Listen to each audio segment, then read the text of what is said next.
Es un día muy especial porque tenemos invitados que nos van a conversar sobre el tema de innovación en el sector público visto desde la práctica en Costa Rica. Esto es parte del bloque de innovación en el sector público que estamos trabajando en el curso Desafíos de la Gestión Pública. La semana pasada tuvimos una introducción a lo que es el tema de teórico conceptual, una muy sucinta introducción. Y ahora estamos listos para escuchar un poco sobre el tema desde la práctica. Tenemos como invitados a Jefferson Abarca, que para muchos de ustedes es familiar y nos hace muy felices y orgullosos saber que estás por acá con nosotros. Gracias por venir, Jefferson. Jefferson es gestor de proyectos del programa de innovación Laboratorio Colaborativo de Innovación Pública de la Escuela de Administración Pública, una iniciativa que ha estado rindiendo muchísimos frutos y nos complace mucho como escuela contar con tu presencia. Gracias, Jefferson.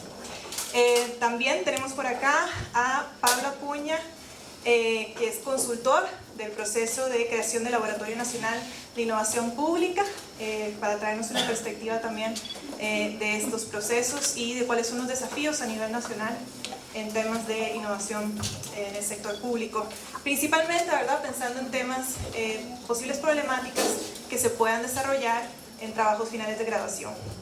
Igualmente, tenemos el gusto de contar con la compañía de Ana Ruth Villarreal. Ella es asesora de Presidencia de la República, en particular del Ministerio de Coordinación con el sector privado. Como ustedes saben, al día de hoy tenemos que unir esfuerzos entre todos los sectores a nivel de territorio para poder lograr los diferentes objetivos y retos, enfrentar los retos que estamos viviendo hoy en día. Bueno, sin más, los dejo con Pablo y con Ana Ruth. Cualquier cosa, ustedes si tienen preguntas, por favor, siéntanse en la libertad de interactuar. Aquí la idea es que sea más estilo conversatorio. Vamos a abrir el piso por unos 15 minutos más o menos para que cada uno de ellos exponga y después ya podamos seguir interactuando. Muchas gracias. Buenas noches, ¿cómo están? Para nosotros es un gusto estar por acá. Mi nombre es Pablo Acuña y Ana Ruth. La verdad es que tenemos ya varios años de estar trabajando en temas de innovación pública, generando procesos de innovación dentro del Estado costarricense. Entonces, lo que vamos a hacer hoy es compartirles un poco de nuestra experiencia. Vamos a contarles un poco los desafíos con los cuales nos hemos encontrado, siendo también funcionarios públicos y tratando de generar esos procesos, en el proceso inclusive de creación del Laboratorio Nacional de Innovación Pública, algunos más temáticos, otros más operativos dentro del Estado, y vamos a estar como haciendo la presentación de manera conjunta entre nosotros, así que esperamos que la puedan disfrutar bastante. Va a empezar un poco Ana Ruth. Buenas noches. Un poco queríamos darles contexto, que creo que ya si ustedes siendo estudiantes de cuarto año lo tienen más que claro, pero un contexto de la Costa Rica en la que vivimos. Y esta imagen para nosotros representa el filtro desde la cual se está viendo. Tenemos una Costa Rica que generó un colchón histórico de innovaciones sociales. Tenemos un seguro, tenemos educación, tenemos garantías, tenemos derechos, y eso lo hemos ido construyendo a lo largo de la historia del Estado costarricense. Sin embargo, hoy en día tenemos una realidad que ha generado inequidades, y esas inequidades se trasladan al Estado costarricense en forma de déficit en el tema de servicios, falta de prestación de tiempo de calidad de los funcionarios, etc. Y entonces hoy queremos hablarles un poquitito de lo que nos hemos encontrado, pero cómo hemos hecho para que esta realidad sea un poquito mejor. Entonces, el primer desafío que nos hemos encontrado y es tratar de romper con este paradigma, ¿verdad? Es decir, los funcionarios públicos y aquella idea de la señora que come papaya. Una de las cosas que hemos aprendido durante estos años es que no es cierto. Es decir, hay muchísimos funcionarios públicos que quieren innovar, que quieren generar innovaciones que mejoren el Estado. Y una analogía que usamos o que nos gusta mucho decir es que muchos funcionarios públicos son como aves enjauladas. Es decir, aves que están en medio de una estructura, de un sistema, de un marco de normas, de reglas, de procedimientos que hacen que sea muy difícil que echen a volar y que puedan realmente sacar ese potencial que tienen dentro. Algunas de las cosas que hemos venido identificando es que esto es también un problema de diseño. Es decir, el Estado a través de los años ha venido sobreestructurándose, sobrenormándose, a tal punto de que hoy tenemos un Estado que es muy complejo, de que puede entender la dinámica de los procesos de innovación. Y no es que no haya sido un Estado innovador en el pasado, como decía Ana Ruth, hemos sido un país de innovaciones sociales y públicas desde hace décadas, inclusive los podemos remitir al siglo XIX, incluso el siglo XVIII, donde generamos innovaciones en temas de salud, en temas de educación, en temas ambientales, pero la verdad es que han pasado durante las últimas décadas unos modelos, ¿verdad?, de gestión que ya nos podemos remitir inclusive al diseño de las estructuras organizacionales marcadas por modelos conductuales que han sobreestructurado y sobrenormado la dinámica de funcionamiento. Y una paradoja que es interesante, que utiliza la misma ministra de Cultura, doña Silvi, es que el Estado costarricense, y no solo pasa en Costa Rica, pasa en muchos lugares, es como esas paredes que los arqueólogos cortan, ustedes han visto, donde podemos ver las diferentes capas de las eras de la Tierra. Bueno, sucede algo similar en el Estado costarricense. En un mismo espacio-tiempo confluyen instituciones, organizaciones, modelos de gestión, estilos de liderazgo desde hace 150 años, algunos funcionando, algunas instituciones, algunos que se han creado recientemente. Y en ese espacio hay una confluencia de muchos modelos contradictorios muchas veces, de cómo hacer y cómo resolver las cosas. Y es ahí donde también nos encontramos, que es un problema de diseño, pero también es un problema de cultura. Y hablamos que es un problema de diseño y de cultura, porque nuestras instituciones, con el afán de protegerse y con el afán de garantizar sistemas de control y con el afán de garantizar transparencia, generaron una maquinaria interna que hace que cualquier persona que quiera desarrollar un proceso innovador se vea envuelto en todo este montón de papeles, en este montón de estructuras, en este montón de normas. Y también hemos hecho un sistema que está altamente jerarquizado, donde el gestor, donde el técnico, donde la persona que está en el día a día en el servicio dice: yo no puedo tomar esta decisión, yo no puedo poner sobre la mesa una nueva idea, yo no puedo darme estas erogaciones o no tengo estas competencias. Y un modelo de innovación, en lugar de ser vertical, es horizontal. No tiene los mecanismos para innovar. Y el otro tema importante que hemos visto, la innovación requiere confluencia de actores. La innovación requiere diversidad. Pero nuestro Estado, de alguna forma, para garantizar servicios a la población, generó competencias. Esas competencias, lejos de beneficiarnos o hacer un Estado más eficiente, generó silos. Y estos silos a veces no permiten que el sistema de educación se hable con el sistema cultural. Y entonces, nuevas herramientas que podrían diseñarse para que los jóvenes aprendieran de forma más ágil, eficiente y más divertida, no se están generando, porque hay actores que no se están hablando, y actores públicos y actores privados, que sienten que el Estado no escucha, que el Estado no está para ellos. Y este otro, como vimos, las personas que están intentando innovar, que están intentando hacer algo, de alguna forma ya se quemaron. Cuando lo intentaron una vez, dijeron: me fue mal, me pusieron un proceso administrativo, me dijeron que no estaba siguiendo la norma, me dijeron que eso era demasiado arriesgado, me dijeron que habían fondos públicos en uso y que no podía yo experimentar tanto. Entonces, el sistema como tal se vuelve adverso al riesgo, porque las personas ya están quemadas, están lastimadas y no quieren ser objeto de nuevo de procesos administrativos tal vez como los que han vivido. Entonces esto que acaba de decir Ana Ruth lo hemos resumido junto con un amigo nuestro que ha trabajado mucho en este proceso de creación del laboratorio en algo que él llama el sistema autoinmune del Estado. Es decir, es ese conjunto de reglas, ese conjunto de mecanismos que el Estado ha generado para protegerse a sí mismo de actos de corrupción, de que se mal utilicen los fondos públicos o los recursos. Pero lo que sucede es que ese sistema autoinmune del Estado llega a un punto donde no logra reconocer quién es un corrupto sinvergüenza que quiere robarse el dinero del Estado y quién es un innovador disruptivo que está tratando de hacer las cosas de manera distinta. Entonces, esa dualidad de funciones hace que se vuelva muy complejo para los funcionarios públicos poder salirse de la caja, poder pensar de maneras disruptivas y poder hacer cosas distintas a las que ya están establecidas que pueden hacer. Entonces un poco el reto que tenemos es cómo ayudamos a estos innovadores públicos a poder generar procesos de innovación, cómo ayudamos a innovar la manera en cómo funciona el Estado para que muchos de estos funcionarios puedan encontrar los espacios para generar procesos de este tipo.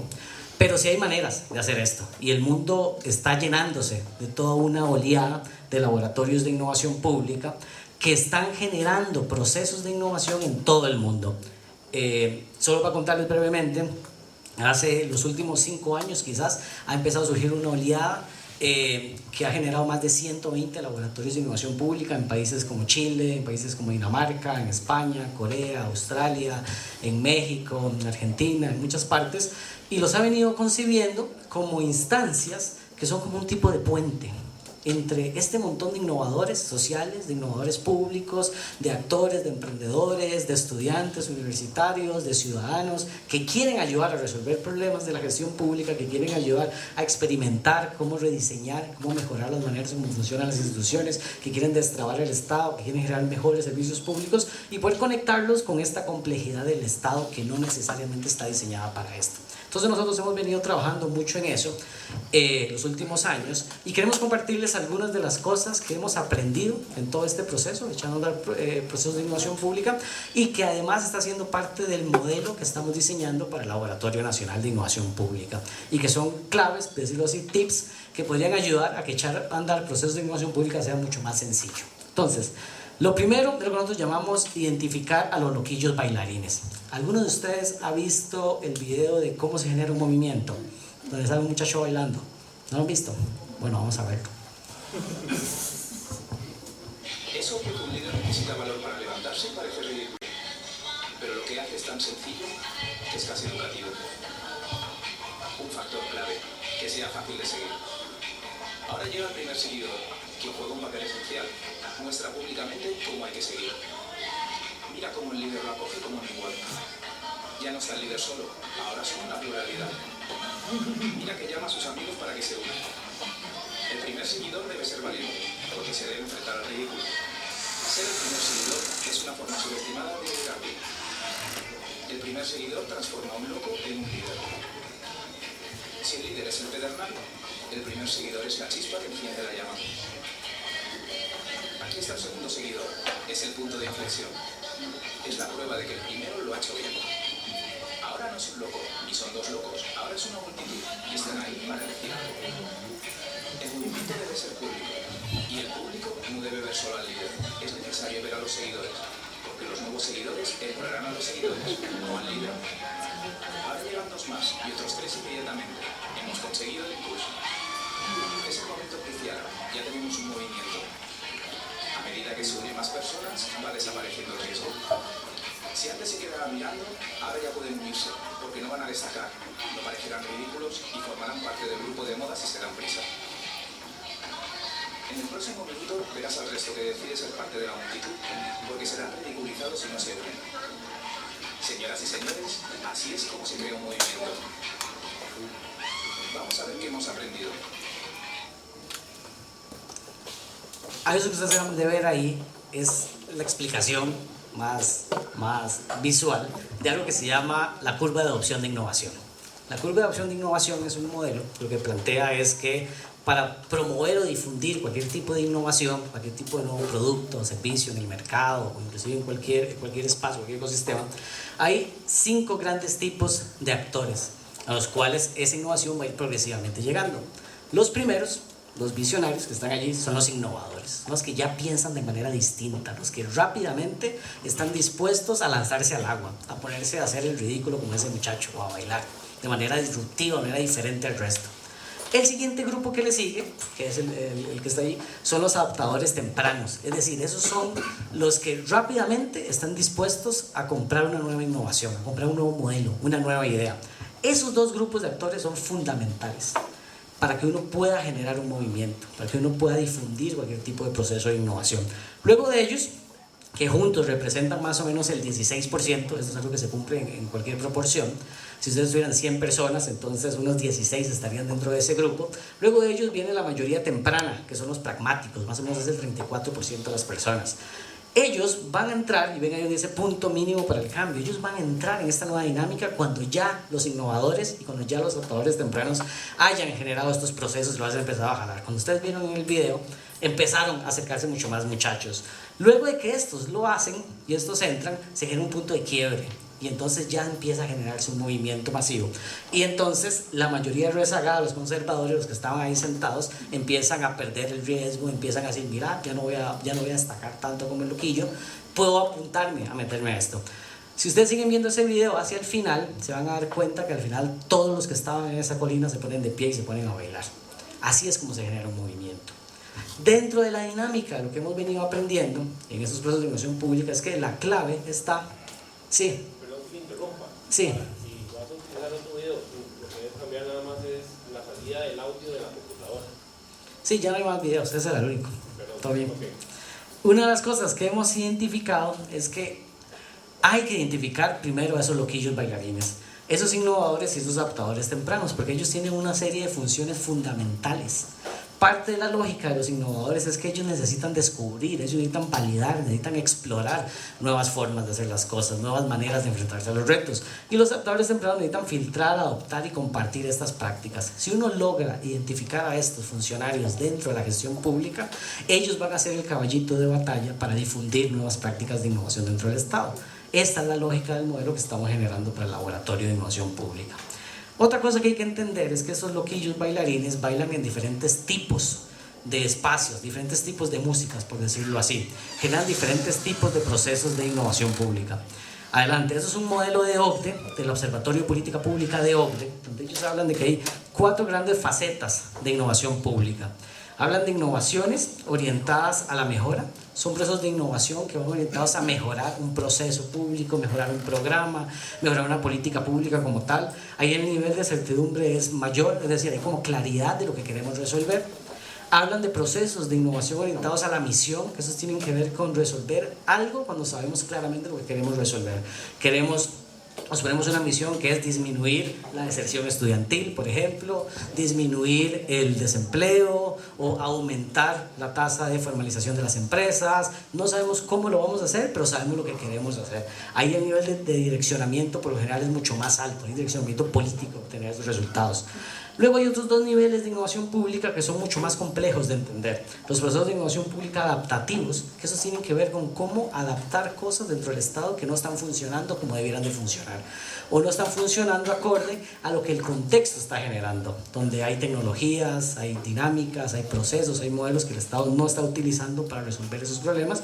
Y por último, las innovaciones anticipatorias. Esas tienen que ver con cómo pensar en el mediano y largo plazo esos desafíos públicos que vamos a tener en relación a la automatización, al blockchain, al Internet de las cosas, a los problemas que va a haber a nivel de producción por el cambio climático, por ejemplo, y cómo tenemos que adaptar y anticipar el diseño de las políticas públicas a estos programas o demás.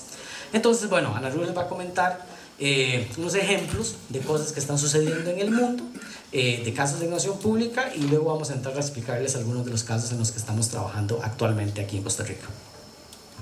Y nada más para seguir el hilo de lo que Pablo estaba hablando sobre los innovadores y los adaptadores.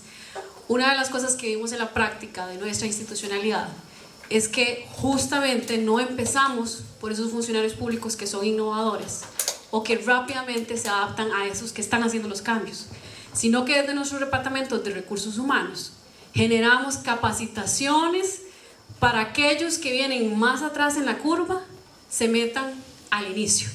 Y eso hace que una institución invierta todos los años en capacitación, en temas de innovación, en temas de gerencia, etcétera, muchísimos recursos. Y lo que está saliendo de eso no necesariamente es lo que la institución necesita para trabajar en los tiempos, no en los que fue creada, sino en los tiempos actuales.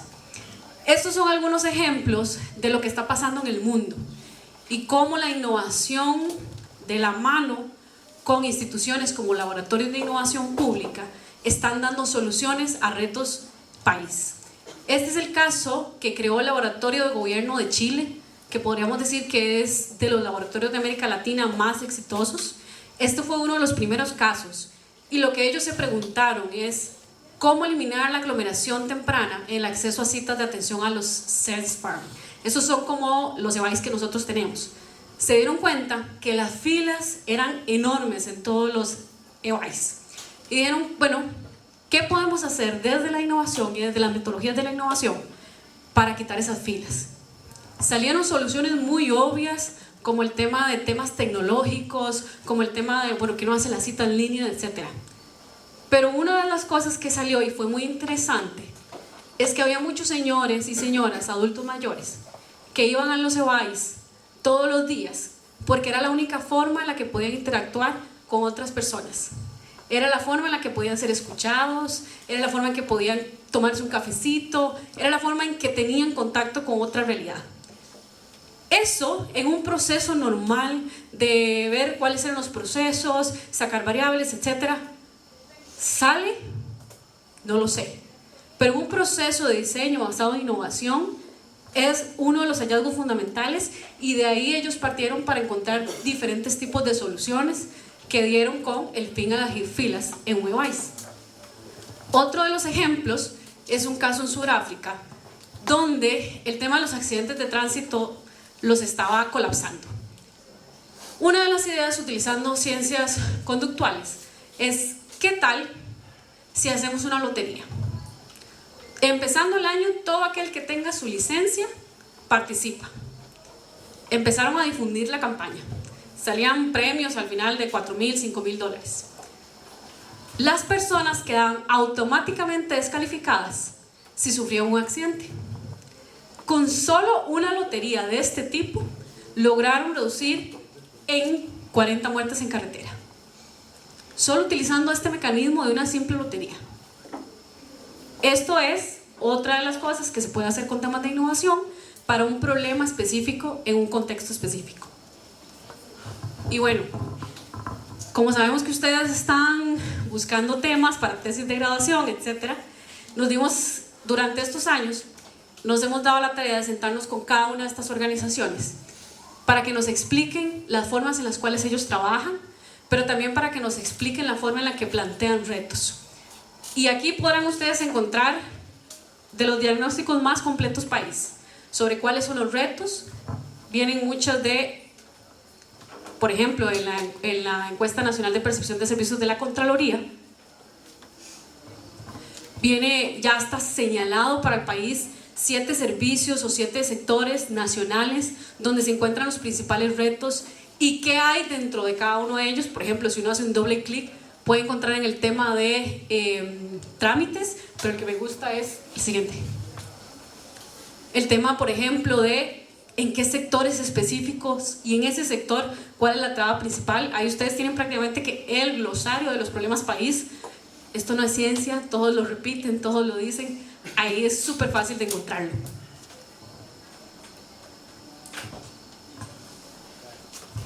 Algunas consideraciones para identificar desafíos públicos que nosotros hemos venido utilizando es, tal como decía Ana Ruth, utilizar muchos de estos informes, ¿verdad? Ya están documentados, tanto los de la Contraloría, Estado de la Nación, recomendaciones de OCDE. Hay 22 comités del proceso de adhesión del país a la OCDE que han generado informes sobre recomendaciones país. Hay muchos de estos que pueden identificar y ver. Pero eso no es suficiente, porque uno puede encontrarse ahí desafíos públicos muy grandes, muy complejos, muy difíciles de resolver. Entonces, una de las cosas que hemos estado utilizando en la práctica para generar procesos de innovación pública es utilizar algunos de estos criterios. Uno, identificar algún desafío público en el que haya un champion político casado con resolver ese problema y que esté dispuesto a mover tiempo, recursos, funcionarios públicos, capacidades, voluntad política para que eso se resuelva. Esos son los criterios que nosotros utilizamos para elegir retos o desafíos. Si el jerarca, el ministro, el presidente ejecutivo de la institución está anuente, está casado y está dispuesto a resolver esto, es algo que sabemos que va a tener apoyo y que vamos a poder gestionar. Luego, algo que llamamos que sea sometible a diseño experimental. Hay muchos retos o desafíos públicos que lo que requieren es espacios de diálogo, claramente. Algunos requieren que se hagan gestiones políticas para que se muevan simplemente decisiones, para que se aprueben legislaciones o para que se muevan algunos recursos. y entonces tratamos de identificar retos que sean sometibles al diseño experimental, es decir, que podamos probar a través de experimentos cómo resolver ese problema y que ojalá ese experimento no requiera modificaciones legales. O además, que me lleva al tercer punto, que tenga alguna aplicación en el corto plazo y no requiera cambios estructurales. Si resolver el problema requiere que hay que aprobar una ley o que hay que reestructurar la manera como funciona una organización, probablemente es un desafío que va a requerir muchos más años de resolverse. Y hay cosas que no son tan complejas como eso, y ahorita van a ver algunos casos que les vamos a mostrar. Lo interesante de esta lista también es que no nace de una revisión bibliográfica, de saber qué sirve en el mundo, por dónde debería empezar. Nace de muchas regañadas que nos hemos llevado Pablo y yo y David, de procesos que hemos intentado empezar. Y nos hemos encontrado con contraincentivos que han hecho que, ok, por ahí no es, hay que buscar una nueva vía. Por ejemplo, en el tema de enfocado en las personas, cuando uno habla de innovación y el laboratorio, etcétera, se vuelve muy sexy para muchos actores. Claro, el resolver problemas de una forma innovadora, rápida, texteable, etcétera. Y entonces todo el mundo quiere usar la innovación para resolver problemas. Pero ahí es donde teníamos que decirle a esos jerarcas o a esos actores, un segundo, si este problema está enfocado en las personas, sí le entramos. Si tiene como objetivo un objetivo político, etcétera, pero que no afecta en ningún punto a las personas, no le entramos. Eso ha sido como una de las formas en las que hemos podido decir sí o no a procesos. Otro es estar iniciando o vinculado con algún proceso que ya inició o que tenga algún avance. A veces Pablo y yo nos quedábamos la cabeza intentando entrarle a un reto público que nadie estaba hablando de eso, que en la institución la gente ni siquiera entendía o no sabía por dónde iba, que el jerarca estaba convencido que era importante, pero que la maquinaria institucional todavía no lo sentía como necesario. Entonces, cuando intentamos arrancar el proceso, se nos caía, porque la institucionalidad, y ese va muy vinculado al sexto, los actores que tenían que soportar, ¿verdad?, o ser el contrapeso o el equipo de la institución, no le tenían prioridad o decían eso no es tan importante en este momento. Entonces, convocarlos a reuniones era súper difícil, que dispusieran de tiempo súper difícil, que buscaran información súper difícil, etc. Entonces, para mí, de los factores vitales es que la institución entienda ese reto como una prioridad. Una prioridad es que la educación técnica en el país sea clarificada para todos los interlocutores. Una prioridad es como los procesos que vamos a ver ahorita, que el usuario no tenga que hacer reprocesos 300 veces para encontrar respuesta a sus necesidades. Eso es que ya casi. Y vamos a hablarles ahorita de 3 casos que en la práctica nosotros hemos echado a andar, que nos tienen desvelados, gordos, con horarios súper locos, pero que tienen sentido, que agregan valor. Y estos casos, algunos todavía los estamos trabajando, otros estamos cerrando procesos, otros estamos todavía en la hoja de ruta. El primer caso es la experiencia de usuario del programa Avancemos. Este es un caso que iniciamos hace un mes y medio, quizá,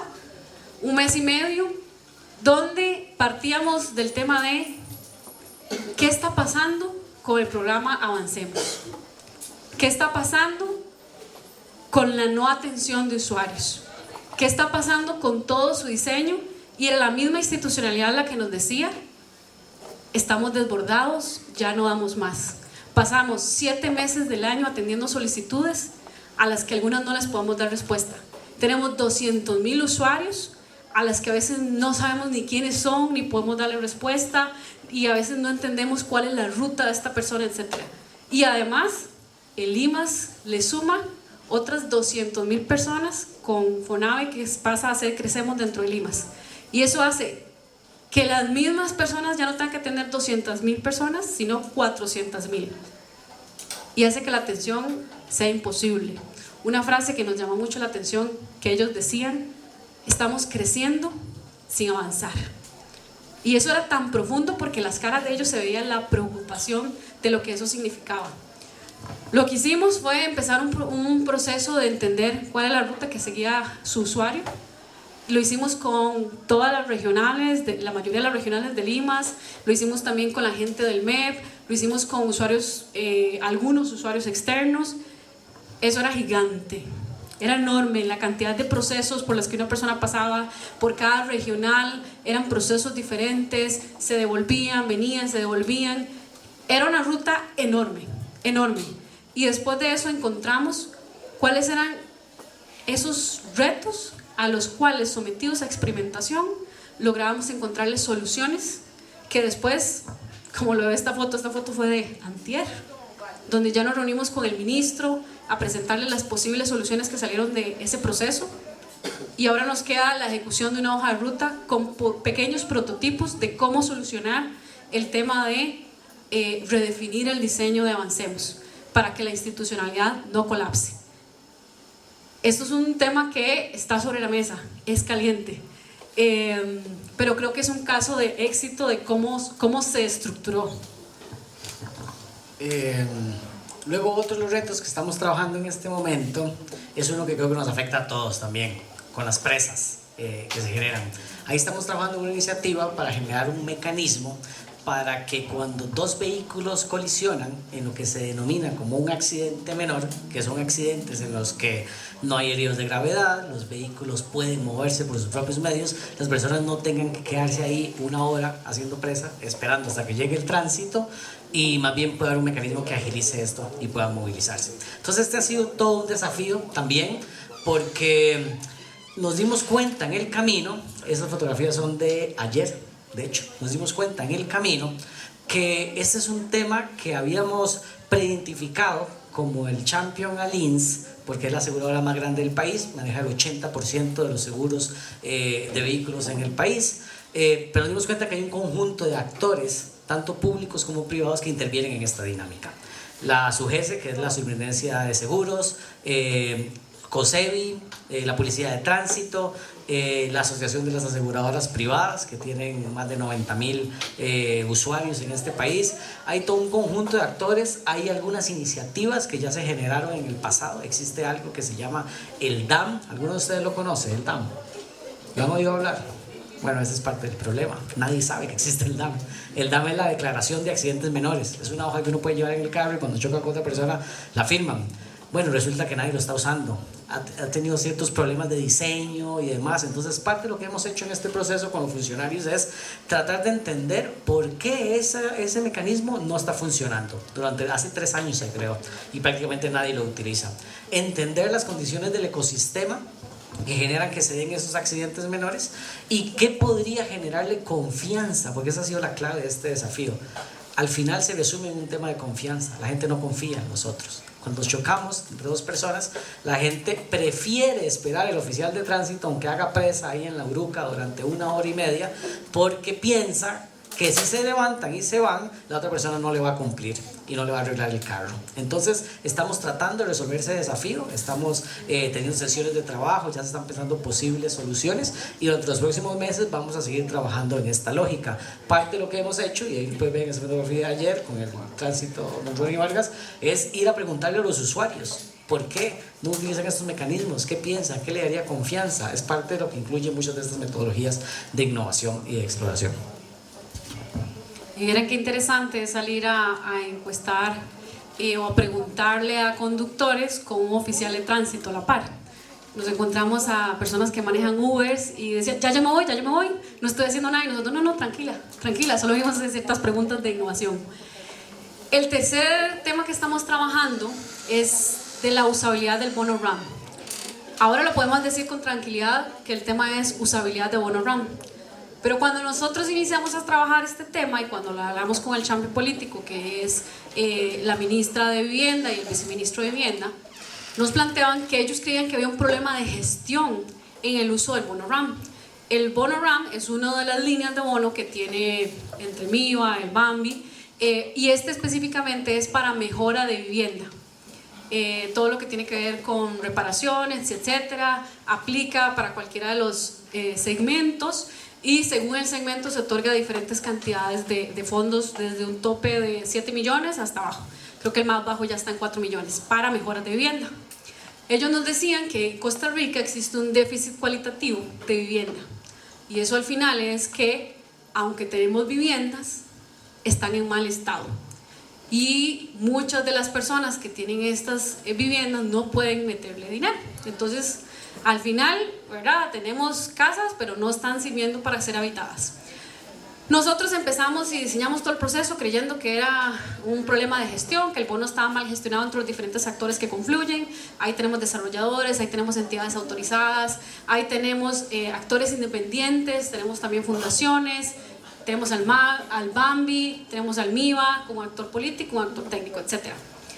Pero en el camino nos dimos cuenta de que no era la gestión del bono lo que estaba mal, y nos dimos cuenta no leyendo documentos, nos dimos cuenta en las sesiones de trabajo con los diferentes actores, y todos llegaban a la misma conclusión: es que la gestión es muy bien, es súper rápido, es súper eficiente, lo que estaba mal era la usabilidad del bono.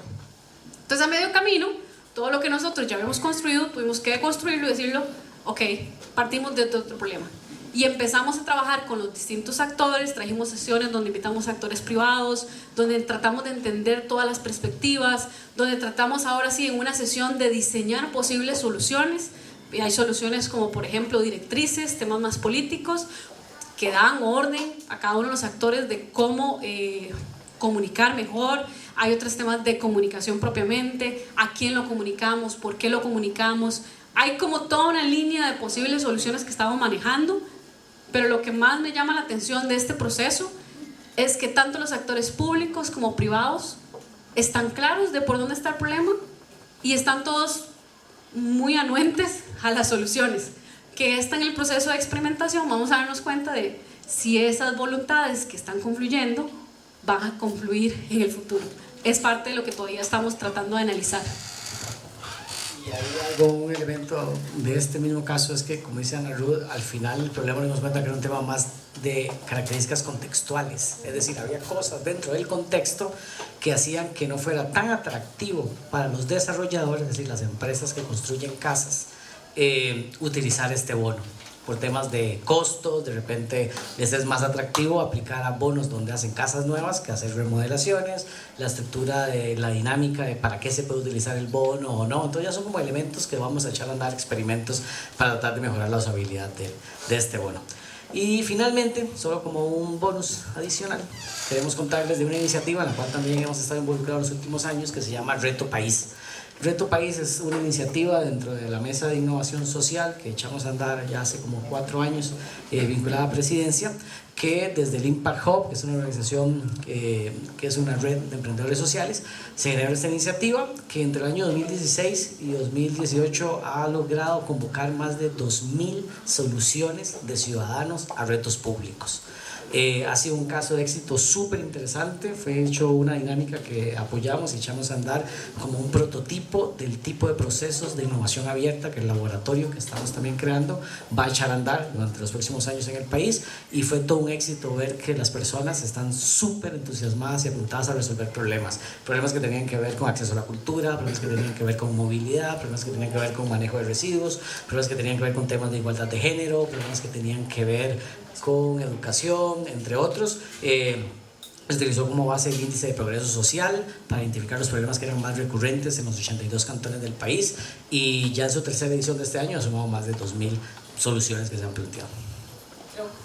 Creo que de las cosas más interesantes de esta solución es que aunque el actor público éramos bastantes, el que implementó y el que echó a andar el Reto País fue un actor privado, fue una organización.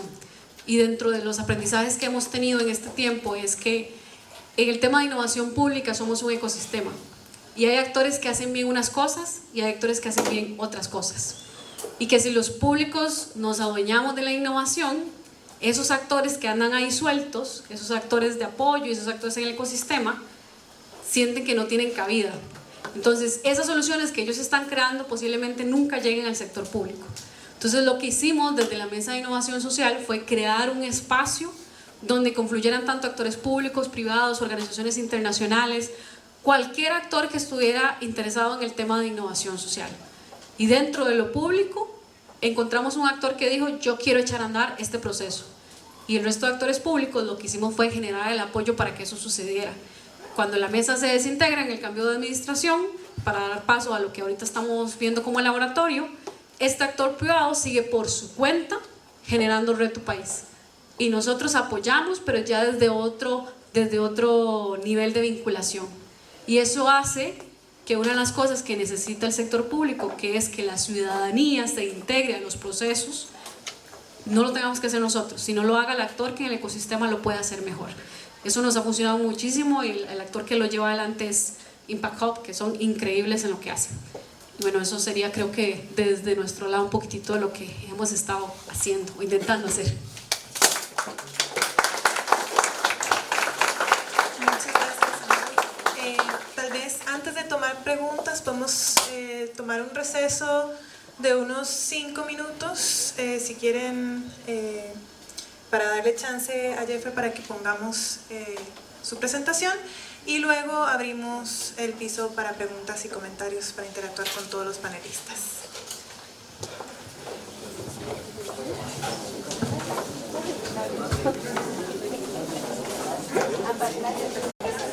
Los dejo ahora con Innovap.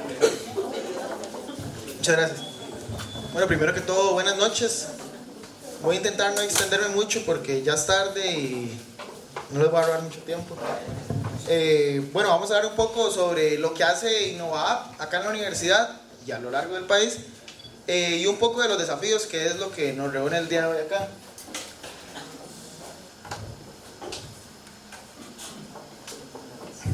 Bueno, antes de comenzar un poco con la presentación, voy a empezar con el primer reto que tenemos.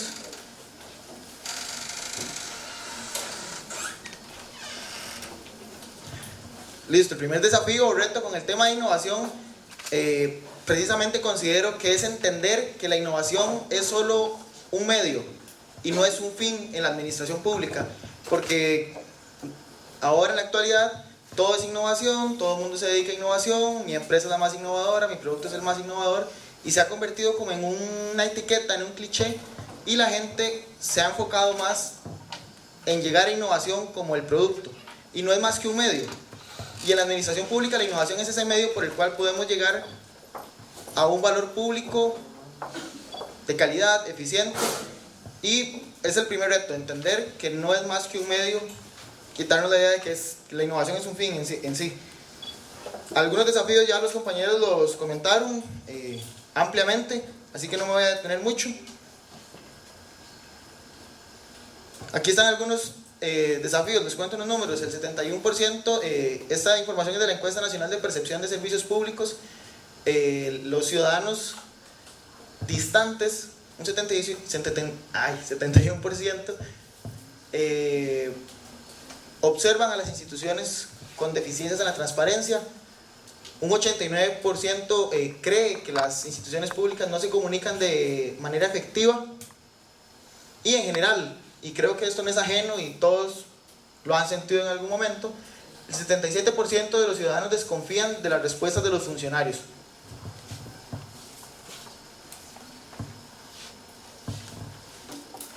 Aquí viene el segundo reto o el segundo desafío. El problema no está en la inversión, se requiere innovación. Esta es una cita de la Contraloría General de la República de 2017. La gente cree que para innovar ocupamos invertir, que se requiere plata, que se requiere tecnología de punta. Ese es otro de los desafíos, entender que innovación no es utilizar tecnología de punta, es cambiar la forma en cómo realizamos el proceso con un enfoque de generar un resultado positivo, una mejora en el proceso o en el producto que entrega el servicio público. Y ese es otro de los desafíos, entender que no se requiere inversión, y más adelante les voy a contar un poco con la experiencia de laboratorio que realmente esto no es necesario o trascendental.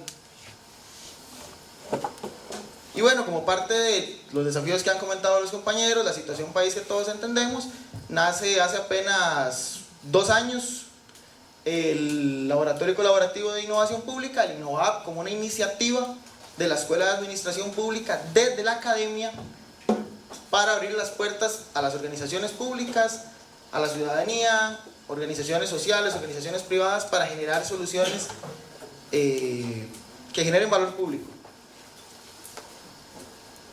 Esta es la misión del laboratorio. Es una plataforma. ¿Por qué es una plataforma? Porque un laboratorio de innovación, y me imagino que lo han visto en las clases anteriores, un laboratorio de innovación realmente no es un lugar, no es un edificio, no es una unidad en una organización. Un laboratorio es un espacio donde podemos hacer eso, experimentar para buscar soluciones. Podemos experimentar, podemos fracasar y podemos volver a empezar.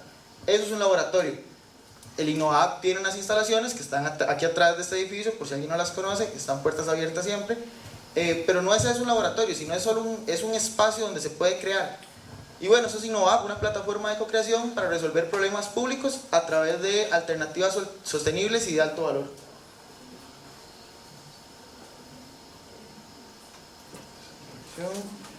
Y bueno, tenemos 4 grandes áreas de trabajo. Una es datos para el desarrollo, innovación social, innovación del servicio público e investigación. Eso muy a grandes rasgos. ¿Qué hacemos? ¿Qué hace el laboratorio? Organiza y promueve el aprovechamiento de datos para la mejor toma de decisiones, y aquí viene otro de los desafíos de la innovación pública: el acceso a la información. Tener datos que puedan permitirnos generar, tomar decisiones, o bueno, el tomador de decisiones, tomar una decisión atinada. Y es un reto inmenso porque, pese a que vemos muchas iniciativas, mucha inversión en el tema de aprovechamiento de datos, basta con meterse a la página de una municipalidad de Costa Rica, casi que cualquiera, y vamos a encontrar que esos datos no existen, salvo la información del decreto 40-200, que muchos conocerán, que es informes, presupuestos, planes. Esa información no existe. Entonces aquí está uno de los retos: ¿cómo hacemos para que exista esa información y esos datos para poder innovar? El laboratorio también trabaja lo que es capacitación y transferencia de conocimientos, el diseño y rediseño de bienes y servicios públicos enfocados siempre en la experiencia de usuario. Este es otro de los desafíos que es importante señalar el día de hoy. La innovación se ha convertido en ese tema, como les decía ahora, ese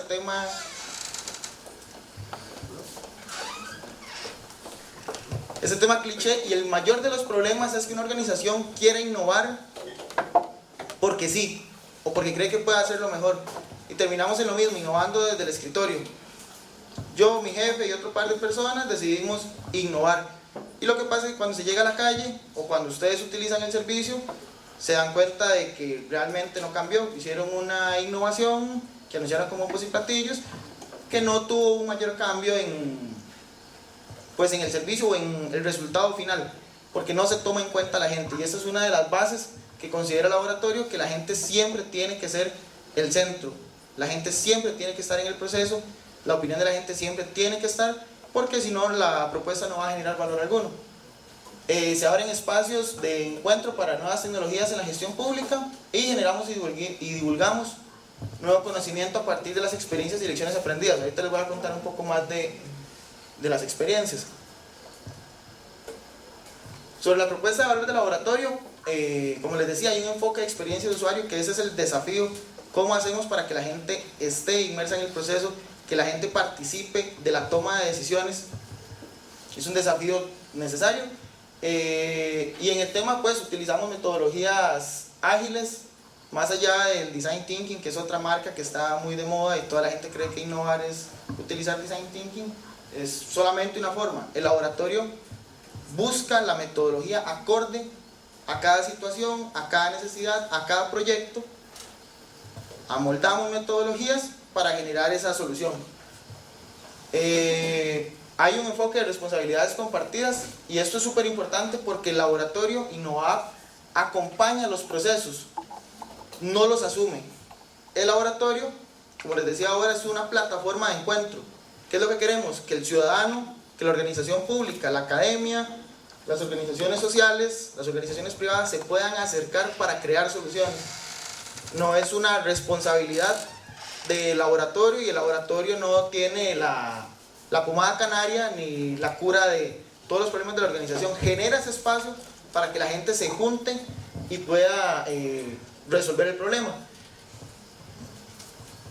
Eso, y hay un componente que es el compromiso de implementar las mejoras. Cada vez que el laboratorio entra a desarrollar un proceso tiene que haber un compromiso de que sí o sí lo que se genere se va a implementar, porque muchas organizaciones, y es parte de la pérdida de fe que la gente tiene en los procesos de innovación, es que hay talleres, es que hay conversatorios, pero no pasa nada, y la gente fue y llenó los post-its y demás, pero no pasó nada. Entonces tiene que haber un compromiso, es parte de la lógica del laboratorio para implementar estas mejoras.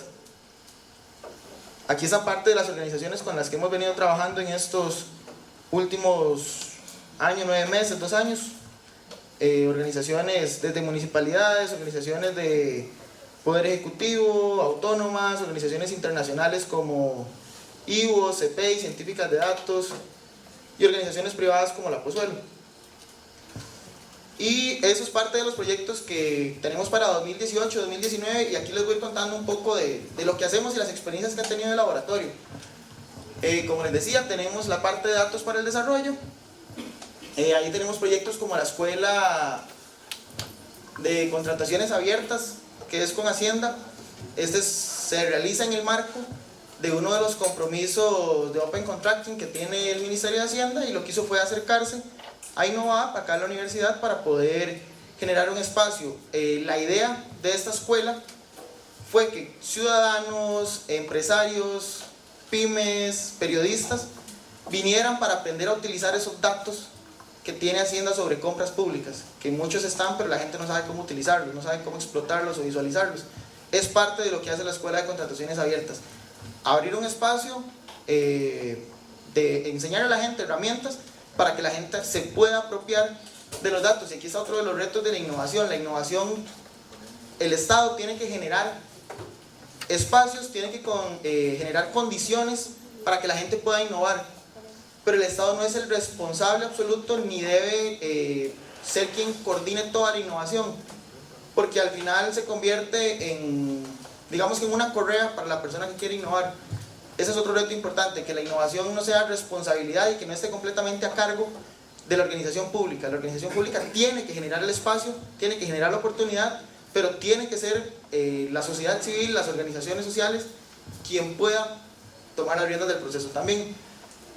El proceso de apertura de datos de CONAMAG, aquí está toda la parte de la política de justicia abierta, que estamos trabajando con el Poder Judicial. El análisis de datos de biodiversidad de Costa Rica. Vamos a ver. A partir de febrero del próximo año empezamos con la Escuela de Presupuestos Públicos, que va dirigido a analistas, digamos, va dirigido un gran bloque de periodistas para que puedan aprovechar datos de todo el tema de presupuestos. Luego tenemos la parte de innovación social, que en la parte de innovación social aquí tiene que estar sí o sí la gente involucrada. Dentro de los... Usted no debería estar acá, pero bueno. Dentro de los proyectos que tenemos, y aquí voy a parar para hablar de otro desafío. Adelante. Uno de los proyectos que tenemos ahorita en el laboratorio es la creación de la unidad de innovación en la Compañía Nacional de Fuerza y Luz, que se nos acercó y nos dijo que querían tener una unidad de innovación. Aquí hago otra pausa y es importante.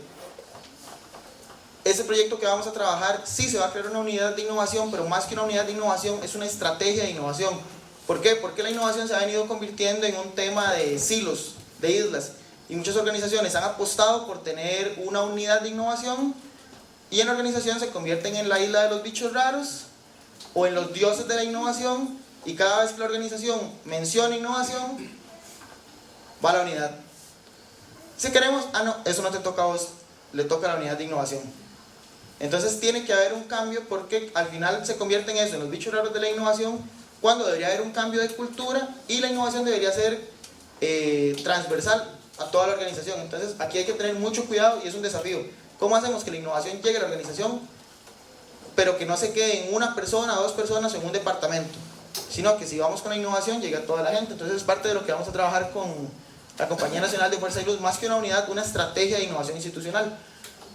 Tenemos el proyecto de redes de colaboración local, trabajamos con Trust for the Americas, que es la fundación de la OEA, un proyecto a nivel nacional con 15 municipios, en el cual se desarrolló una metodología de redes de colaboración. Aquí estuvo inmersa la gente.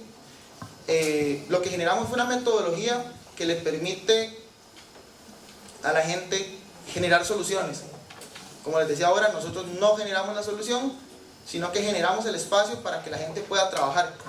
Y bueno, el modelo, como les decía, se aplicó en 15 municipalidades a nivel nacional. Tuvo impacto, el proyecto va a seguir creciendo. A partir de este año se va a trabajar con 5 específicamente. Y parte de los resultados, por ejemplo, en los talleres vimos problemas públicos, problemas sociales, que la misma gente llegó, que la misma gente pudo buscar cuáles eran las verdaderas causas y generar propuestas de solución. No las propusimos nosotros, no las propusieron las municipalidades con las que trabajamos, las propuso la gente.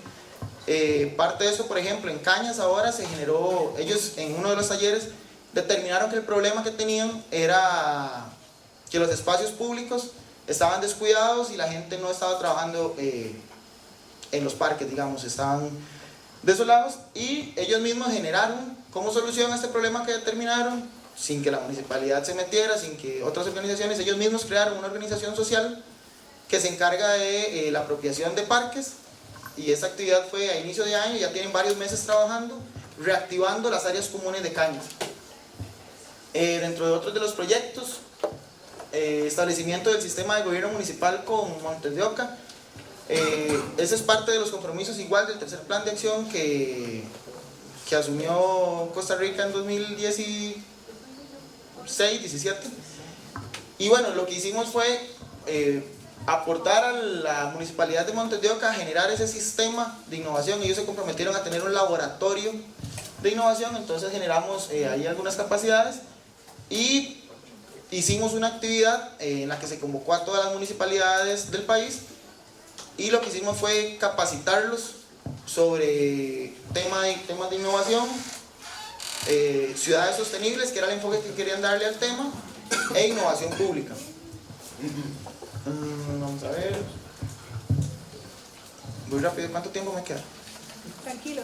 Hay tiempo todavía. Bueno, entre otros proyectos que hemos trabajado, organizamos la primer cumbre de innovación social en mayo de este año, Control for the Americas, con participación de personas de 10 países latinoamericanos, si no me equivoco. Y bueno, ahora parte de lo que estamos haciendo es apoyar a DINADECO, la Dirección Nacional de Desarrollo de la Comunidad, y a Prodeco, que es la promotora de desarrollo económico comunal, a crear el primer laboratorio nacional de innovación comunal. Entonces estamos desarrollando un trabajo de asesoría para que ellos puedan conformar esa estructura. Acudieron a nosotros por el trabajo que tenemos y bueno, estamos hace 4 meses más o menos trabajando con DINADECO y Prodeco, tanto con gente de DINADECO, MEIC, Ministerio de Trabajo y asociaciones de todo el país, para generar este primer laboratorio nacional de desarrollo de la comunidad. En la parte de investigación, que es la tercera área que tenemos, estamos haciendo un análisis de valor público del agua en Costa Rica y estamos creando un índice de innovación social, que en ese estamos trabajando con el modelo Innovasque del País Vasco. Y por último, en el tema de innovación de servicio público, que aquí sí trabajamos con la organización para que pueda facilitar espacios, estamos trabajando con la gente del MEIC en el tema de simplificación del trámite de patente municipal. Aquí igual trabajamos, se generó una metodología, se llama Colabora, y bueno, lo que hicimos con esta metodología, que se está terminando de afinar, se ha traído a emprendedores de todo el país, que fueron los que nos dijeron cuáles eran los principales trámites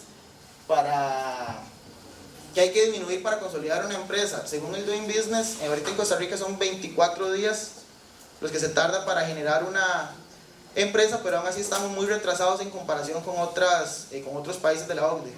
Duramos el triple y gastamos el triple para trámites de ese tipo. Entonces, por eso estamos trabajando junto con MEIC, se desarrolló la metodología y junto con la gente, porque fueron ellos quienes nos contaron, y no fue el MEIC y no fue el laboratorio quien pudo hacer el descubrimiento, sino fueron los mismos emprendedores quienes determinaron cuáles son los trámites más engorrosos, y ahorita estamos trabajando con 2 trámites, el tema de patente y el tema de uso de suelos, que es lo que la gente nos contó, que es lo que más los atrasa para poder tener su empresa.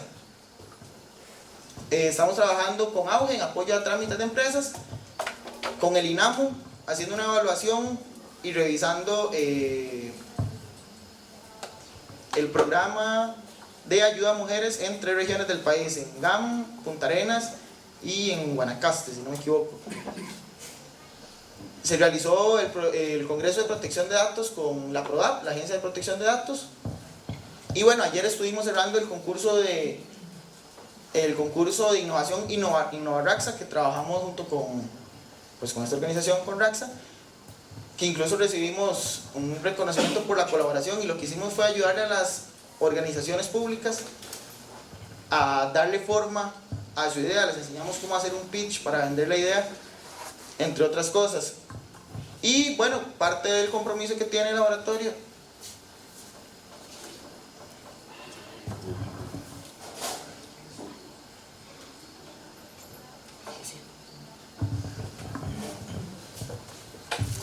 es aportar un poco a la Universidad de Costa Rica, y hemos tenido algunos acercamientos con rectoría, y hemos venido trabajando ya con la gente de becas para mejorar trámites también aquí dentro de la casa, y con investigadores, todo el tema de vicerrectoría de investigación. Aquí nada más parte de las experiencias que hemos tenido y lo importante que consideramos. Aquí tenemos a la gente con la que hemos estado trabajando. Aquí hay autoridades municipales, funcionarios operativos. Esa es la gente de la Escuela de Contrataciones Abiertas, empresarios, ciudadanos.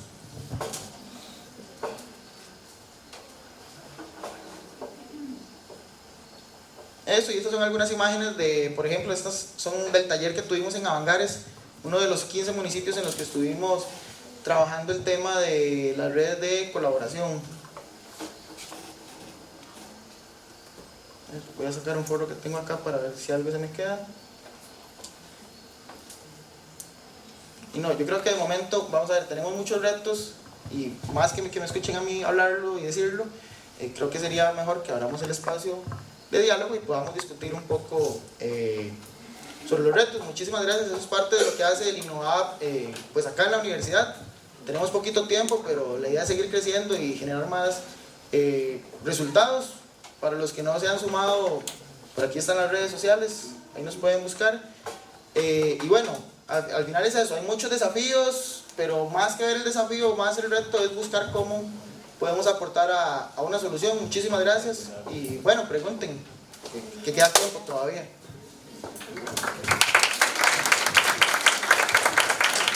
Muchas gracias. Excelente, entonces voy a pedirle a los panelistas que por favor pasen adelante. Les vamos a poner una sillita que vamos a gustar. Acá, en el centro.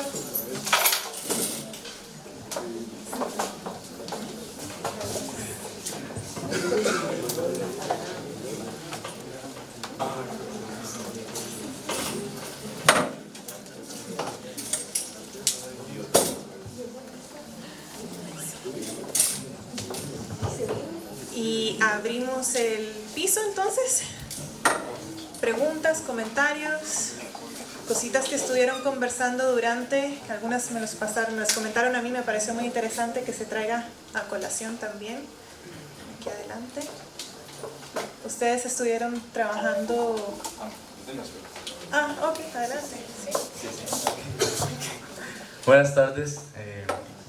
Bueno, tengo unas 3 preguntas, pero considerando que tengo que darle oportunidad a varios aquí presentes dentro del público, voy a hacer solo una, bueno, o tal vez 2, bueno, no sé. El punto es que voy a preguntar nada más una para darle oportunidad a todos. Eso es muy importante, tener esta discusión, ¿verdad?, sobre este tema. Ay, se me cerró esto. Ok. La pregunta, en referencia a educación, hay una brecha muy evidente en el contenido de enseñanza que se dan en centros educativos privados y los públicos. La pregunta es cómo reducirla, teniendo en cuenta la importancia de adaptar algunas metodologías en los centros educativos por igual. Ok, vamos a hacer algo y tomamos unas 3 preguntas y luego le pasamos el micrófono a los panelistas. Gracias. Aquí y luego acá. Okay. Buenas noches. Yo tengo una duda para las personas del Laboratorio Nacional. A mí me hace como pensar un poco estos procesos de innovación que tienen quizás con los mandos medios, porque sí, como que me quedó claro esto de la iniciativa que deberían de tener los jerarcas de cada institución y creo que eso está claro, como que mucho depende de esa buena voluntad que puedan tener, pero a mí me hace pensar como que si... Tengo dudas, por ejemplo, cuántos procesos de esos que presentaron ya han sido concluidos, si tienen procesos para darle seguimiento. ¿Por qué lo digo? Porque he trabajado y actualmente trabajo para instituciones públicas brindando servicios y me ha tocado ver como cuando llegan y dan esos talleres de innovación o distintos talleres, y también hay que ser sincero de que muchos de esos talleres son aprovechados para los empleados para un espacio distractor no distractor de que los distrae de sus tareas, sino de ellos mismos para poder salir un rato, digamos, de sus labores cotidianas en la institución. Y después de que van estas personas que están dando estos talleres, no hay como un seguimiento sobre si esto está quedando, por ejemplo, en los mandos medios, que me parece que es de los más importantes, porque son las personas que van a seguir trabajando indistintamente de cuál sea el jerarca que esté en ese momento en una institución. Entonces, como para hacerlo más concreto, me gustaría saber cuántos de esos procesos que ya han presentado se han finalizado, luego cuáles son los procesos que tienen ustedes para darle seguimiento a estos procesos posterior, y si han creado a partir de esto como metodologías que puedan ser replicables en distintas instituciones públicas. Gracias. ¿Y una más?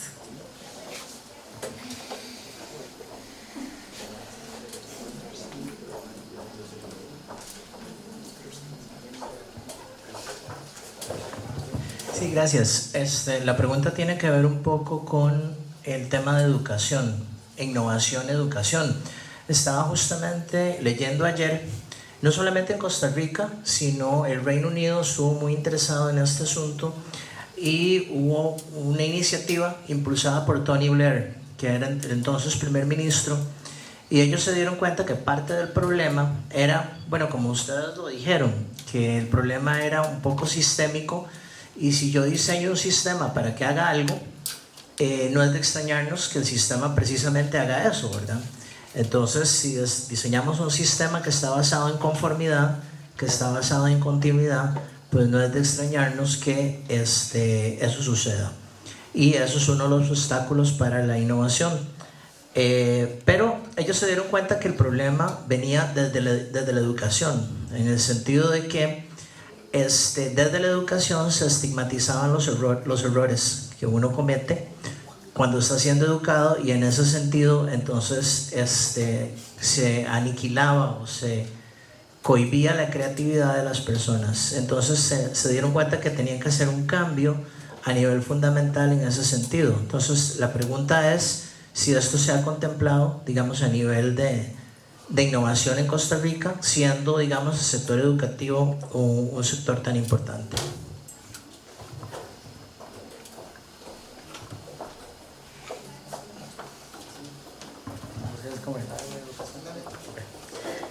Bueno, no, buenísimas las preguntas. Tal vez vamos a empezar con lo de educación, ya que hay dos. Definitivamente es fundamental trabajar en el tema educativo, innovación educativa. Hace algunos meses estuvimos en conversación con el exministro de Educación, que ya no está, don Edgar Mora, precisamente con un desafío interesante que queremos retomar pronto con la nueva ministra, que era de cómo generar un mecanismo que permitiera poder traer esas mejores prácticas en educación que ya se están generando en ONGs, en centros educativos privados, en organizaciones, y poder generar un tipo de mecanismo que permitiera la escalabilidad de esto en el sistema educativo. Ahí el reto que hay claramente es la escalabilidad, es decir, hay un montón o hay un conjunto de ONGs o organizaciones que trabajan, por ejemplo, en temas de selección estudiantil o que trabajan en modelos de educación bien interesantes, pero poder llevar eso a la escala de los 4.000 centros educativos que tiene el país es el reto, ¿verdad? Que hay. Entonces hay una iniciativa que ya empezamos a conversar, que era la de aprovechar unas figuras que ya existen en 140 centros educativos, que son unos equipos interdisciplinarios, y poder prototipar con ellos un mecanismo que funcionara como una lógica de modelo en el cual pudieran haber como un paquete de metodologías o de formas de gestión que pudieran empezar a escalarse dentro del sistema educativo. Definitivamente es uno de los temas que estamos contemplando dentro de la lógica del Laboratorio Nacional de Innovación Pública, y hay unas conversaciones a nivel político que se están desarrollando en este momento desde Presidencia con la Ministra de Educación y con CONARE, y la intención es que parte del enfoque fuerte del Laboratorio Nacional sea que ver con temas de innovación educativa. Claramente, igual ANALUD está involucrada en algunos procesos puntuales en temas de educación, bilingüismo y demás, que podrá contarles un poquito también.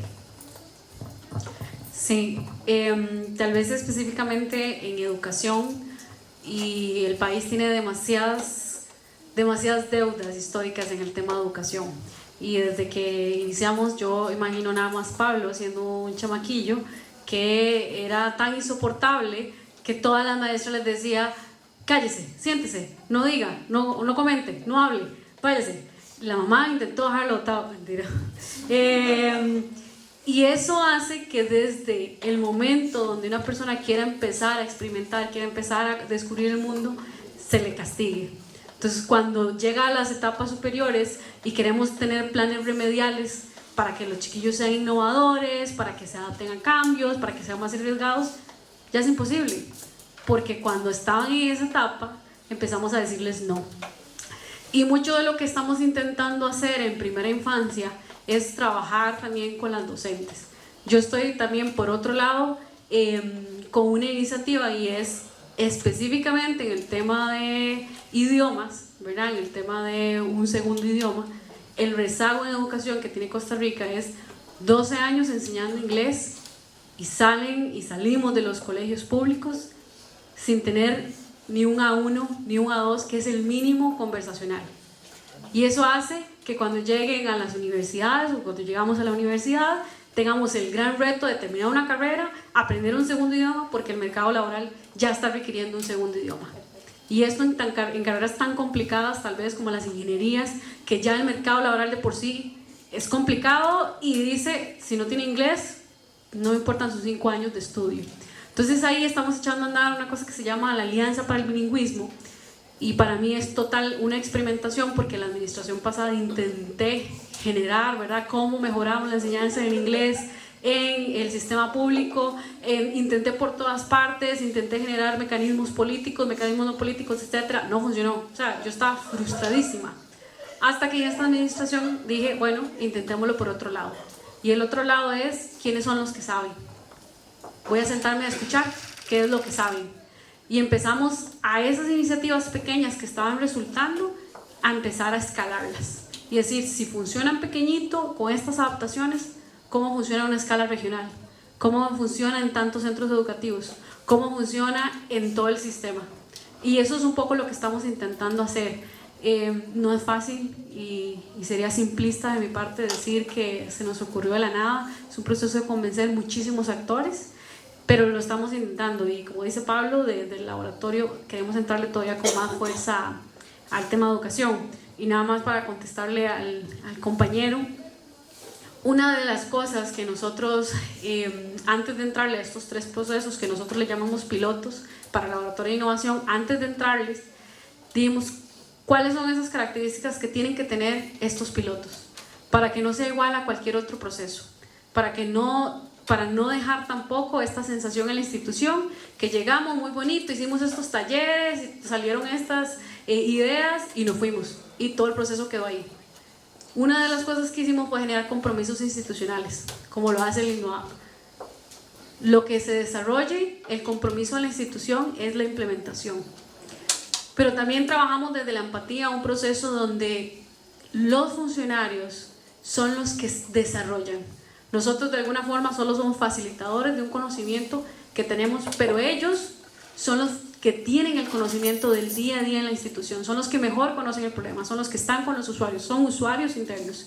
Entonces los involucramos a tal punto que tenemos una Leti, que tenemos una Greti en el proceso de Limas, en Avancemos, que están con la camiseta puesta y son unas máquinas, y ellas son las que van 2 pasos adelante y más bien sentimos que nos dejan botados, pero ellas son las que están impulsando este proceso dentro de Limas, son las que levantan el teléfono y convencen a las directoras regionales, son las que van y hacen entrevistas, les dejamos un trabajo de entrevistas de un día para el otro, y lo hicieron logramos por la empatía, no solo que el jerarca que ya estaba convencido nos hiciera caso a este grupo de locos, sino que los funcionarios ahí a lo interno dijeran, esto es prioridad, esto es parte de mi agenda, esto es parte de lo que quiero lograr. Y para mí eso es lo que hace que un proceso sea sostenible, cuando la gente adentro la tiene comprada. Y nosotros llegamos a decirles, ustedes son los expertos, nosotros venimos a ayudar y a colaborar en lo posible. Bueno, tal vez un comentario en línea con lo de educación. Vamos a ver, desde mi perspectiva, hay que tener mucho cuidado con creer que la innovación nos va a solucionar todo, y es uno de los desafíos más importantes, porque la innovación no es la receta para todo. Innovar no va a cambiar algunos problemas en los modelos de gestión, y hay que tener mucho cuidado con eso, porque el tema que tenemos en educación, bien lo comentaba la compañera, ¿cuántos? 12 años tenemos de atraso en comparación con otros. No, tenemos muchísimos años, 12 Okay. años ¿En inglés? Ok, o sea, ¿cuántos años tenemos de retraso? Entonces hay que tener mucho cuidado con creer que innovando vamos a poder cambiarlo. Entonces sí hay que tener mucho cuidado, y ese es otro de los retos que debemos, o esos desafíos que debemos tener claros, que la innovación no es esa receta mágica que va a venir a solucionar todos los problemas que tenemos en la organización o en el sistema. Entonces sí coincido y comparto la postura de que sí hay que cambiar ese modelo de enseñanza, porque también es otra de las cosas que hace que fracasen los procesos de innovación en las instituciones. Ese miedo al no, ese miedo al fracaso detiene a mucha gente en las organizaciones, y es de las grandes paredes que se topa la gente en una organización, y sobre todo nosotros los jóvenes, tal vez alguno ya lo haya experimentado, lo vaya a experimentar con la práctica profesional, que tiene una idea innovadora, pero le dicen el no, es que aquí no se hace así, es que siempre se ha hecho de otra forma. Y hay un tema de cultura que hay que cambiar, y al final ese miedo al fracaso que se nos viene enseñando, ese tema de matar la creatividad, pues sí tiene un peso altísimo, pero sí hay que tener cuidado y tener claro que ya hay un tema sobre todo de gestión y de cómo cambiar todo el modelo educativo, y tener cuidado nada más, entender esa diferencia entre el modelo de gestión y la innovación nada más. Muchas gracias. Para argumentar a la segunda pregunta, que tiene que ver con el tema de seguimiento o demás, nada más para contextualizar brevemente, el Laboratorio Nacional de Innovación Pública está en proceso de prototipado de sí mismo, es decir, parte del proceso que elegimos para crear el laboratorio fue que utilizara las mismas metodologías que está promoviendo, que utilicen las instituciones para diseñarse a sí mismo. De hecho, el Innovap ha sido parte del proceso de ayudarnos a crear el laboratorio. Angélica Vega, que además es profesora acá en esta escuela y dirige el Innovap, ha sido parte del equipo. Y parte del proceso que generamos es que estos 3 primeros procesos que estamos echando a andar son un prototipo que nos está ayudando a definir mecanismos de cómo debería funcionar el laboratorio, y uno de los mecanismos que vamos a echar a andar es lo que llamamos una red de innovadores públicos. Entonces la intención es que existan todos estos funcionarios públicos que participen en estos procesos, sigan participando en procesos de fertilización cruzada y sigan pudiendo participar entre ellos en procesos de innovación, vinculándose con otros actores del ecosistema, y que puedan entonces continuar dándose esa continuidad a los procesos de innovación. Otro elemento importante es que el laboratorio se está concibiendo como una alianza multisectorial. Esto es muy importante porque hemos hecho un esfuerzo realmente grande para que no sea concebido como el laboratorio del gobierno, porque eso es un riesgo a nivel político, ¿verdad? De que se vuelva una dinámica política, de que cuando cambie la administración el laboratorio se caiga por una dinámica política. Ha pasado en otros países. Entonces se está concibiendo como una plataforma colaborativa, donde el sector público, el sector privado, el sector académico, los organismos internacionales sean parte de esta plataforma, y pueda entonces, independientemente de cuál sea el partido político que esté en el poder seguir apoyando sus procesos. Para eso se están generando una serie de mecanismos que darían respaldo jurídico a la iniciativa, un convenio marco que se firmaría en la presidencia. El presidente Carlos Alvarado quiere firmar un decreto, una directriz presidencial, una serie de mecanismos que permitirían que funcionarios públicos puedan dedicar tiempo a procesos de innovación y entonces seguir siendo parte de esta lógica. Y lo último en esa misma línea es que el propósito con el cual estamos creando el Laboratorio Nacional es que su rol es ser un promotor y un difusor de una cultura de innovación pública. Entonces nosotros decimos en broma, pero en serio, que el laboratorio debe de funcionar en una lógica en que llegue un día en el que ya no sea necesario que exista, porque ya haya logrado generar una lógica de una cultura de innovación dentro de las instituciones, donde muchos de estos procesos y estas metodologías, y como bien decía Jefferson, hay todo un mundo de metodologías que pueden utilizarse para resolver retos públicos, ya sea la dinámica de funcionamiento de las instituciones. Y para eso estamos diseñando un modelo que pasa por, además de implementar proyectos más puntuales como estos que les mostramos, desarrollar lo que llamamos proyectos que sí tienen la capacidad de cambiar las reglas del juego, es decir, cambiar la dinámica en cómo las instituciones públicas funcionan. Ya eso es un conjunto, por decirlo así, de procesos que tienen que ver con trabajar con el Mideplan y cómo se gestionan los procesos de planificación dentro de las instituciones, con la Contraloría y cuál debería ser entonces el rol de los contralores dentro de las instituciones, más para tener una lógica de ser contralores, de que los procesos o las políticas públicas se diseñen basadas en procesos de innovación que pongan a las personas en el centro, como bien decía Jefferson también, o inclusive trabajar con el CECAES para que la dinámica de capacitación de los funcionarios públicos se diseñe de otra lógica. Entonces ahí hay todo un conjunto de procesos de innovación que tendrán que ver más con ir creando esa cultura de innovación dentro de las instituciones, porque si no logramos cambiar las reglas del juego, al final de cuentas muchos de estos procesos no van a poder tener continuidad en el tiempo. Era algo que quería sumar.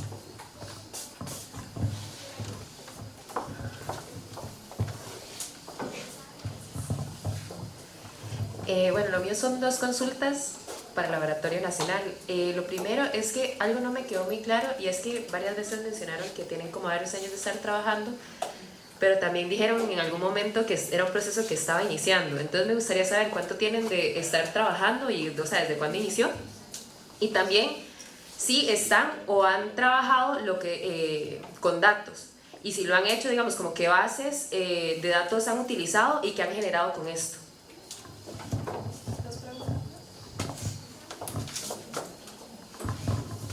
Bueno, yo al respecto quería preguntar también si tienen alguna forma de sistematizar las experiencias para que todas las personas puedan consultarlas, y si existen algo replicable, alguna plataforma o algo similar para compartir este tipo de proyectos.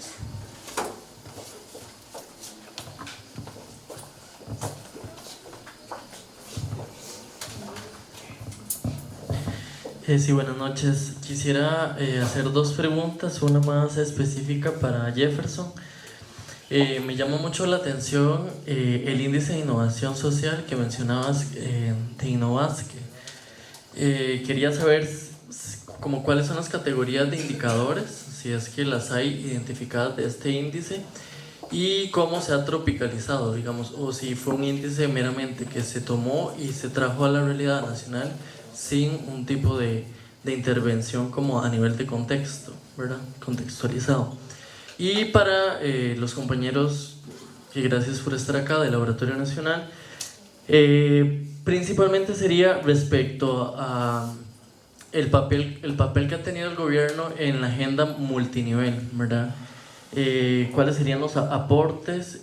Porque se habla muchísimo de soluciones que son principalmente para temáticas de gobierno central, ¿verdad?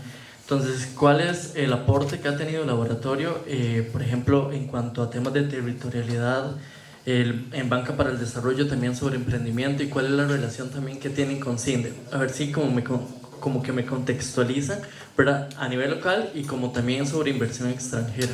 Entonces, ¿cuáles son los aportes?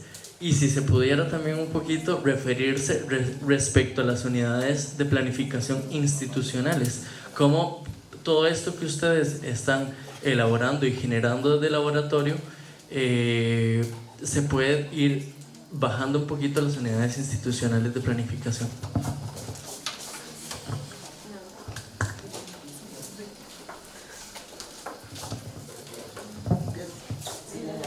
Bueno, de una vez con lo de Innovasque, es un proyecto que apenas viene empezando, realmente aún no ha terminado, no está implementado, entonces no podría decirte como resultados o cómo ha sido el proceso realmente. Lo que te puedo contar es que el proyecto ahorita lo están trabajando 4 estudiantes de administración pública porque justo se decidió trabajarlo en conjunto con un trabajo final de graduación, y es parte de lo que estamos haciendo hoy. Pues si en algún momento tienen alguna idea que creen que puede juntarse con el laboratorio, pues siéntanse en la completa disposición de acercarse a Angélica Vega, a Jorge Umaña, o incluso preguntar en la escuela o a alguna de las personas que forman parte del laboratorio. Pero sí, digamos, el proceso acaba de empezar. Ellos recién inscribieron el trabajo final de graduación, tienen creo que un mes de trabajo, y no, la lógica no sería copiar lo que hizo en Innovasque y venir a copiarlo y listo. Claramente hay que tropicalizar el modelo y es justo en lo que ellos van a empezar a trabajar. Pero sí, digamos, una vez que esté avanzado, pues la idea sería socializar los resultados. Y con la primera pregunta, el laboratorio está estrenando página, que tiene un espacio de repositorio donde van a estar todas las experiencias sistematizadas del laboratorio, aparte de las metodologías que se han venido generando. Entonces ahí aprovecho la pauta para que busquen la página de Innova, que ahí van a poder encontrar material de referencia, blogs y metodologías que estamos generando. Sí, tal vez perdón por el colocho mental, pero vimos un eterno colocho que funciona. Nosotros en el 2014, la anterior administración creó lo que se llamaba en ese momento el Consejo Presidencial de Innovación y Talento Humano. Este consejo lo coordinaba la vicepresidenta, lo presidía la vicepresidenta, doña Ana Chacó Echeverría. Yo como asesora de ella coordinaba este consejo, y a partir de este consejo, que tenía la misión de cómo generar más innovación en el sector público, pero también en el sector privado para generar mayor valor, y cómo mejorar el talento humano en el país. Entonces empezamos a trabajar, y en el plan que hicimos del consejo empezamos a definir sobre qué ejes específicos queríamos dirigirnos. De repente, en una de las sesiones apareció un loquillo diciendo: ¿qué pasa con los temas de innovación, pero que no son innovación empresarial, que no son, ¿verdad?, de cómo mejoramos la eficiencia de una empresa para que genere mayor utilidad, etcétera? ¿Y qué pasa con todos esos otros procesos que no son eso? ¿Qué pasa con todo lo que no es necesariamente digitalización de procesos del Estado? ¿Qué pasa con todas las demás organizaciones que están trabajando en el territorio? Y con ese loco que se llama David Bullón, empezamos como a desarrollar, ¿cómo se llama eso otro que no es este tipo de innovación? Yo en ese momento no tenía claridad, solo sabía que tenía que poner una propuesta sobre la mesa para que quedara en el plan estratégico del Consejo y tener, ¿verdad?, como el visto bueno para empezar a trabajar. En ese momento a mí se me ocurrió la genial idea de ponerle y de crear una mesa que se llama Mesa de Innovación Orientada a las Necesidades de la Sociedad. Yo hoy en día me cago en risa, digamos, porque yo sé que no tiene sentido. O sea, yo sé que eso es lo que estábamos buscando, cómo nos acercábamos a actores sociales. Meses después aparece Pablo ya en la figura y dice: Mesa de Innovación Orientada a la Necesidad de la Sociedad. Explíqueme un poquito más de eso. Y yo, es que hay actores sociales que desarrollan innovaciones, que por ejemplo en educación hay unos actores que dicen que si transforman de estas metodologías a esta otra forma son de mejor usabilidad para los estudiantes. O por ejemplo hay organizaciones que tienen un tema de bonos de vivienda, entonces son una empresa pero su fin es social y sus utilidades no se reparten sino que se reinvierten, ¿verdad? Como que, y me dice: ok, yo creo que eso se llama innovación social. Y ahí entra ya Pablo a ayudarnos con todo el proceso de la mesa y el consejo. Sí, tal vez para complementar un poco la historia, ya yo tenía como 7 años de trabajar temas de innovación social en aquel entonces cuando yo llegué ese día y vi la mesa de innovación aplicada a las necesidades de la sociedad, para mí era muy obvio que eso era innovación social. No era tan obvio todavía en presidencia, pero a partir de ahí empezamos un proceso de esa idea, convertirla en la mesa de innovación social. El último ejemplo que ustedes vieron fue uno de los procesos que la mesa de innovación social echó a andar. Esa mesa de innovación social la conformamos como un puente entre el ecosistema de innovación social y el gobierno para empezar a promover innovaciones sociales. De ahí salieron cosas como el índice de progreso social cantonal, fue la primera base de datos con la cual generamos. Se hizo una iniciativa con el INCAE, Social Progress Imperative, COMEX. En aquel entonces yo era asesor de innovación en temas en COMEX, y entonces lo vinculamos a la mesa y se logró. Fuimos el primer país del mundo en generar el índice de progreso social a nivel cantonal. Esa plataforma la pueden consultar en línea, se llama costarricapropone.go.cr, y pueden ver todos los cantones del país con la medición de las 46 variables del índice de progreso social. El semáforo y demás. A partir de ahí seguimos impulsando una agenda de innovación social que incluyó Reto País, que fue la iniciativa que vieron, que incluyó el directorio de ONGs y empresas sociales. Hay un directorio que está en la página de la Federación de Organizaciones Sociales, se llama focr.org. Hay más de 700 ONGs y empresas sociales ya mapeadas ahí. Ya desde aquel entonces empezamos con la lógica de promover una plataforma de innovación social a nivel nacional.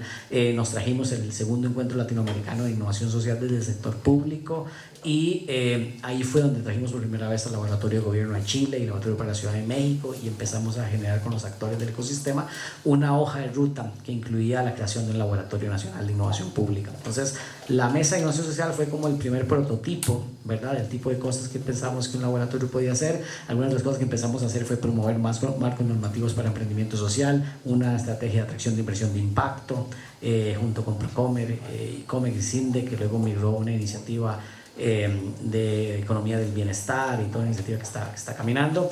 Y ya formalmente, hace como un año, salió como un spin-off de la Mesa de Innovación Social, un equipito específico que ya dedicado al diseño del Laboratorio Nacional de Innovación Pública. Entonces ahí integramos a Angélica Vega, a la Universidad de Costa Rica, yo todavía estaba en COMEX, AED, que es una red de más de 140 empresas que trabaja temas de sostenibilidad, Presidencia de la República, MISID, COMEX, varias instancias. Empezamos a trabajar hace como un año ya en diseñar formalmente el Laboratorio Nacional de Innovación Pública, y en el cambio de gobierno, como toda esta iniciativa estaba en el marco del Consejo Presidencial de Innovación y Talento Humano, cuando cambia el gobierno, el ministro André Garnier, que ahora es el ministro coordinador con el sector privado y que coordina o dirige el área de articulación presidencial de competitividad e innovación, él asume como decir, ser el padrino político de la iniciativa y el puente, digamos, directo con la presidencia. Ana Ruth trabaja con él directamente en presidencia, y entonces hemos venido trabajando en este proceso de diseñar el Laboratorio Nacional como esta gran alianza multisectorial.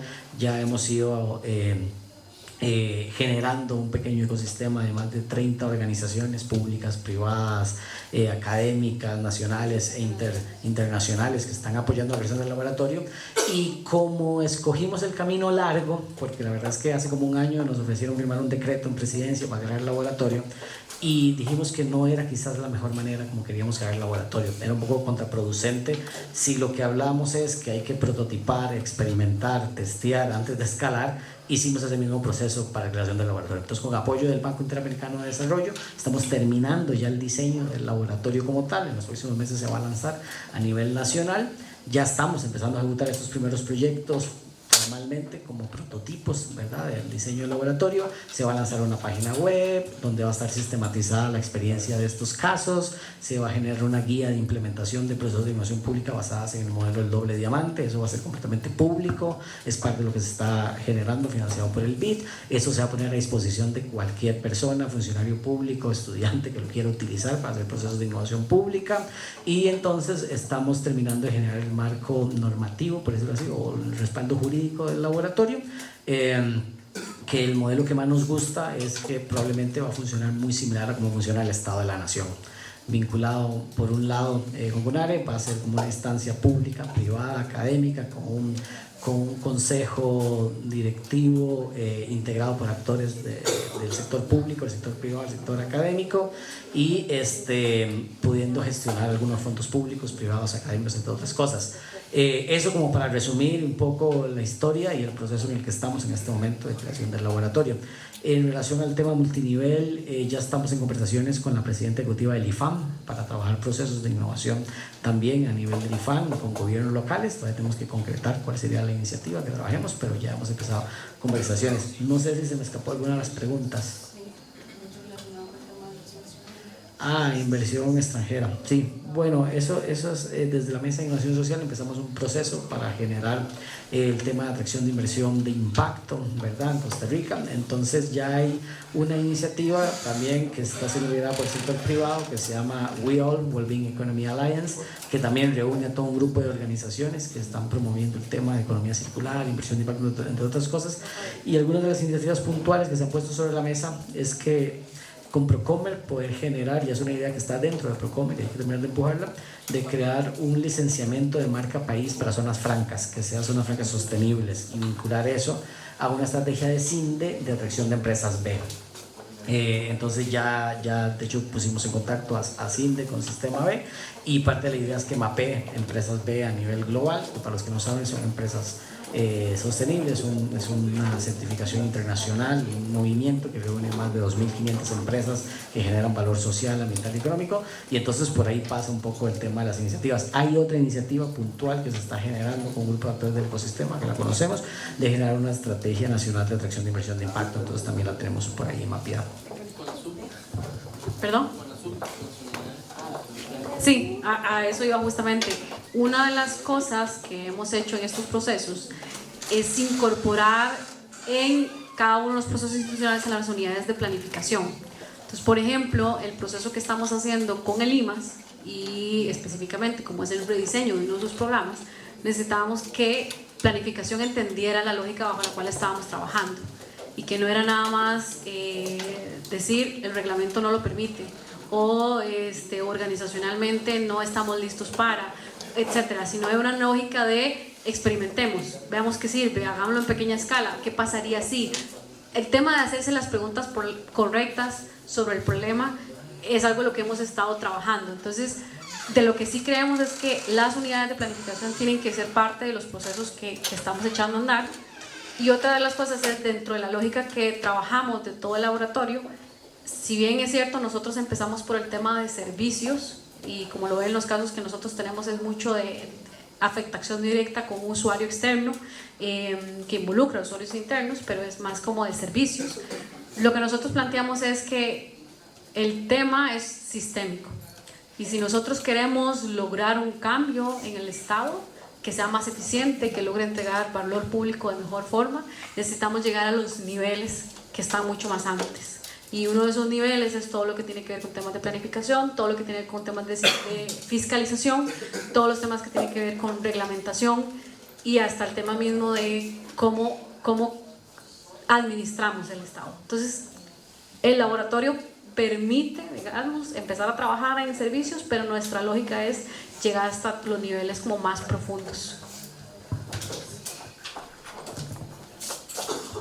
Gracias. Última ronda, tenía una por acá. Bueno, buenas noches.